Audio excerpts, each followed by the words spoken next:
और आज फिर हाजिर हूँ एक और ड्रामा हिस्ट्री मूवी के साथ जिसका नाम है द एल्फा। इस मूवी में एक इंसान और फीमेल भेड़िए की सर्वाइवल की कहानी दिखाई गई। मूवी की शुरुआत 20,000 साल पास्ट में यूरोप कॉन्टिनेंट से होती है, जहाँ एक कबीला अपने सरदार के साथ शिकार पर आए हुए होते हैं।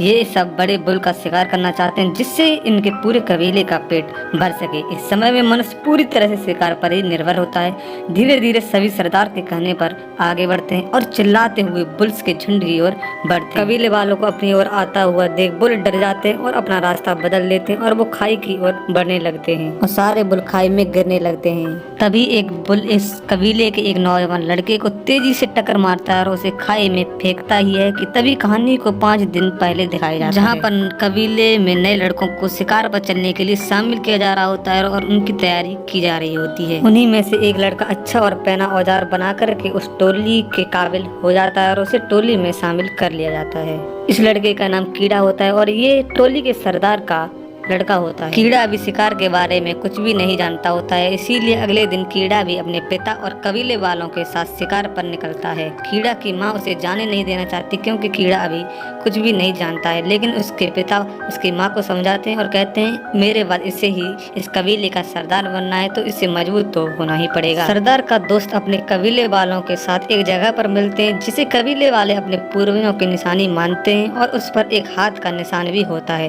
वो शिकार के लिए घाटियों में जा रहे होते हैं। उससे पहले वो एक जंगली पिग का शिकार करते हैं। कबीले वाले पिग को पकड़ लेते हैं। कीड़ा के पिता कीड़ा को पिग को मारने को कहते हैं, लेकिन कीड़ा इसमें नाकाम हो जाता है। उसने आज से पहले कभी किसी को नहीं मारा होता है। उसके बाद सरदार उस पिग को मार देता है, जिससे वो सभी उस रात का भोजन करते हैं। जब सभी खाना खा रहे होते हैं तभी अंधेरे में से एक जंगली टाइगर एक कबीले वाले को दबोच कर अंधेरे में ले जाता है और उसे खा जाता है। सभी कबीले वाले घबरा जाते हैं। अगली सुबह सभी पत्थर रखकर उस आदमी के लिए शांति की प्रार्थना करते हैं और घाटियों की तरफ बढ़ने लगते हैं। ये सभी सरदार के साथ खतरनाक घाटियों को और बर्फ के पहाड़ों को पार करते हुए उन घाटियों में पहुंचते हैं जहां बड़े बुल्स रहते हैं। और उसके बाद कहानी को प्रेजेंट में दिखाया जाता है, जहां बुल एक लड़के को खाई में फेंक देता है और ये लड़का कीड़ा ही होता है। कीड़ा पत्थर को पकड़ लेता है, लेकिन उसके हाथ छूटने लगते हैं और वो पत्थर पर जाकर गिरता है। उसे बहुत चोट लगी होती है। कबीले वालों को लगता है कि कीड़ा मर चुका है, लेकिन सरदार उसे बचाने के लिए नीचे उतरने लगता है। लेकिन कबीले वाले कहते हैं अगर आपको कुछ हो गया तो कबीले का ध्यान कौन रखेगा।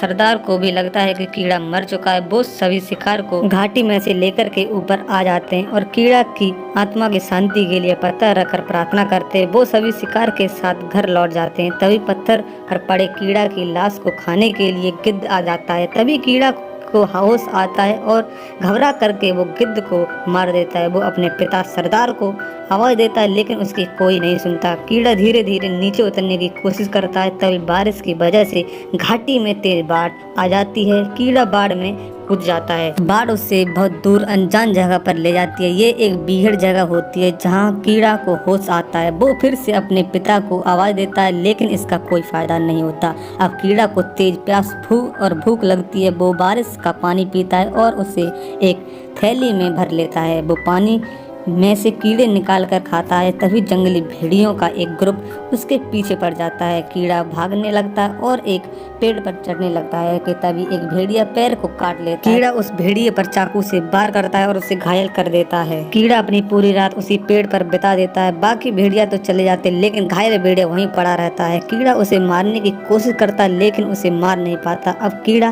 को अपनी गलती लगती है। वो भेड़िए को बचाना चाहता है। कीड़ा भेड़िए का मुंह बांध देता है और उसे गोदी में उठा करके नदी के पास ले जाता है, जहाँ वह घायल भेड़िए का पानी से उसके घाव को साफ कर देता है और उसे एक गुफा में ले जाता है। अब अंधेरा होने लगता है और कीड़ा अंधेरे से बचने के लिए आग जलाने की कोशिश करता है, लेकिन कीड़ा आग जला नहीं पाता क्योंकि उसे आग जलाना आता ही नहीं है। अब दोनों को ही चोट लगी हुई होती है। तो अगली सुबह कीड़ा कुछ पत्तियों को इकट्ठा करके कूट करके अपने पैर पर लगा लेता है। अब कीड़ा को बहुत तेज प्यास लगती है। वो थैली से पानी निकाल कर पी लेता है। लेकिन भेड़िए को भी अब प्यास लगती है तो कीड़ा उसे अपने दोस्त बनाने के लिए उसे पानी भी दे देता है। अब उन दोनों के पास खाने को कुछ नहीं होता है तो कीड़ा खाने के लिए कुछ कीड़े ले आता है, जिससे दोनों अपनी भूख मिटा लेते हैं। कीड़ा को लगता है कि उसे अब शिकार करना चाहिए, जिससे उसके शरीर में ताकत रहे और वह इस भीड़ से निकल सके और अपने घर पहुंच सके। कीड़ा इस बार एक खरगोश का शिकार करता है और आग भी जला लेता है। दोनों खरगोश को खा जाते हैं। कीड़ा पत्थर से कुछ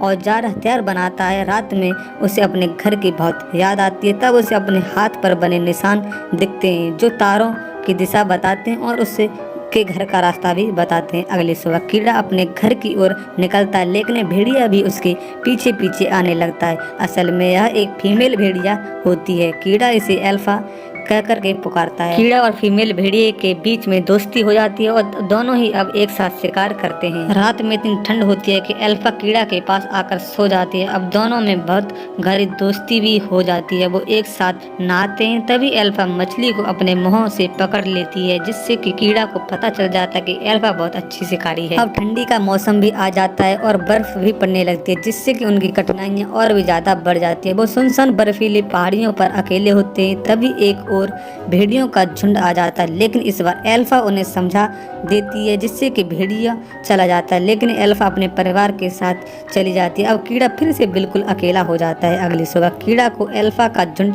फिर से दिखाई देता है। वो उनकी ओर भागने लगता है। तभी बर्फ की परत टूट जाती है और कीड़ा पानी में डूबने लगता है। अल्फा फिर से आ जाती है और कीड़ा को बचाने की कोशिश करने लगती है। कीड़ा बहुत कोशिश के बाद पानी से बाहर भी आ जाता है, लेकिन कीड़ा पूरी तरह से अब भीग गया होता है। वो आग जलाकर अपने सारे कपड़े उतार देता है, जिससे वो ठंड से बच सके। अब फिर से अल्फा और कीड़ा एक साथ रहने लगते हैं। उन्हें एक घर दिखता है जिसके बाहर एक आदमी होता है। वो उसकी ओर भागते हैं। कीड़ा को लगता है अब वो शायद बच सकता है। जब कीड़ा और अल्फा उस आदमी के पास पहुंचते हैं तो पता चलता है वो मर चुका है और पूरी तरह से बर्फ में जम चुका होता है। कीड़ा को उससे एक तीर और धनुष ही मिलता है। तभी बर्फ का तूफान आ रहा होता है और पीछे से जंगली जानवर आ जाते हैं। दोनों उनसे बचने के लिए तूफान में चले जाते हैं और एक बर्फ की गुफा में घुस जाते हैं। तभी अल्फा को उस गुफा में टाइगर दिखता है। वो कीड़ा को बचाने के लिए उससे लड़ने लगती है। तभी कीड़ा तीर से उस टाइगर को भी मार देता है, लेकिन अल्फा बहुत घायल हो जाती है और चल भी नहीं पाती है।